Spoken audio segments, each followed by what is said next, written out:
ভালোবাসা দিবসে ইবলিসের সবচেয়ে বড় মিশন ভালোবাসার নামে মানুষকে ধ্বংস করা। ভালোবাসা দিবস এসেছে, মানুষ আবেগী জাতি।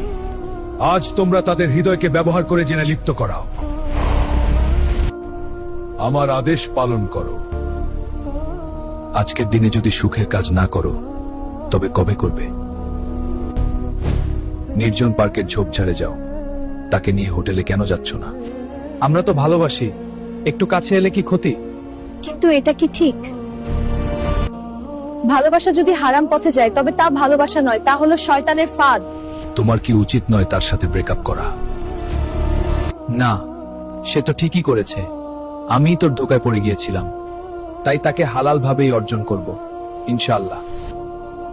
ইবলিস তাদের ঈমানের কাছে পরাজিত হয়ে চলে যায়। সে ভালোবাসাকে পাপে রূপ দিতে চায়, কিন্তু ঈমান তাকে ধ্বংস করে।